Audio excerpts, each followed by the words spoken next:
There are, as I try to discuss in the book, there is no simple answer. We usually think of states when that question is raised. And with regard to states, there's no doubt that the United States, despite its decline for many, many years, is still overwhelmingly more powerful than any state or group of states. But that's only one factor. States have internal structures, an internal distribution of power. In the United States, power is overwhelmingly and increasingly in recent years in the hands of a very narrow sector of corporate wealth, private wealth, and power. And they have counterparts elsewhere who agree with them, who interact with them largely. And that's another dimension in who rules the world. And there's also the public. The public can have, sometimes does have, enormous power.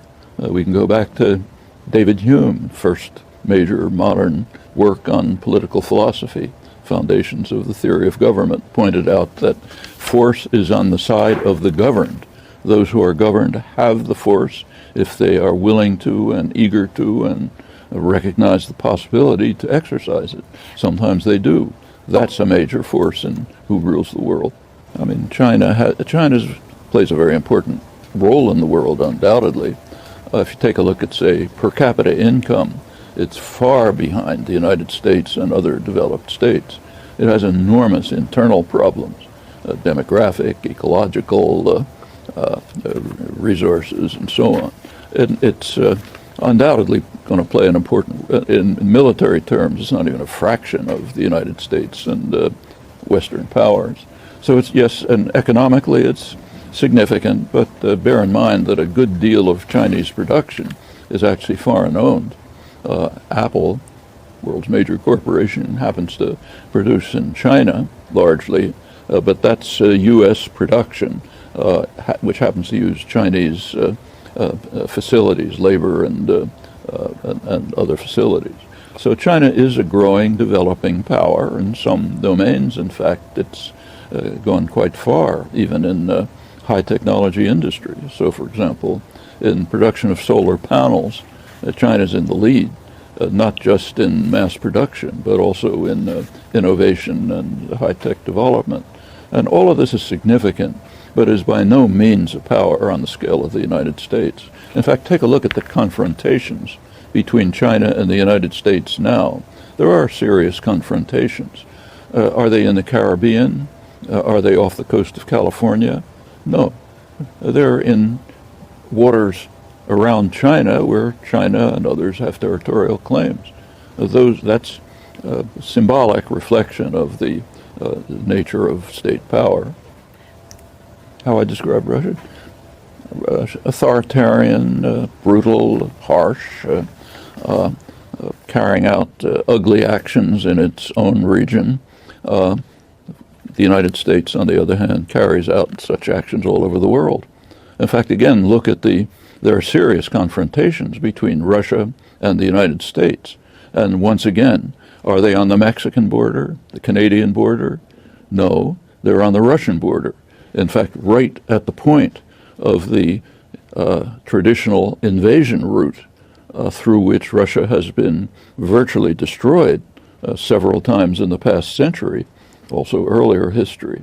Again, that's no apologetics for what Putin may be doing, but it should lead us to have a rational perspective on the relationship between these forces in the world. As for the U.S. being the leading terror state, I should say that's hardly just my opinion. So, for example, I noted when I was introduced, the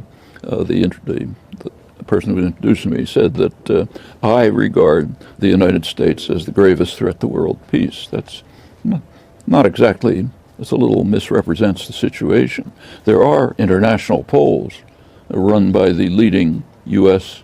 polling agency, Gallup, its international affiliate, Gallup Win. And one of the questions they ask is, which country is the gravest threat to world peace? And the United States is first by a huge margin. Far behind, in second place, is Pakistan. That's undoubtedly inflated by the Indian vote, and others have slight mention. So that's global opinion. And I should mention that was not even reported in the United States. Happened to be reported by BBC, but wasn't reported in the United States. As for being a terrorist state, President Obama's global assassination campaign, the drone assassination campaign, is an extreme terrorist war. I mean, if Iran, let's say, was carrying out a campaign to assassinate people around the world who it thought might be planning to harm Iran, we would regard it as terrorism. For example, if they were bombing the editorial offices of the New York Times and the Washington Post, which publish op-eds by prominent figures saying that we should bomb Iran right now, not wait. So obviously they want to harm Iran. Suppose Iran was assassinating them and anybody who happened to be standing around all over. Would we regard that as terrorism? I think we would.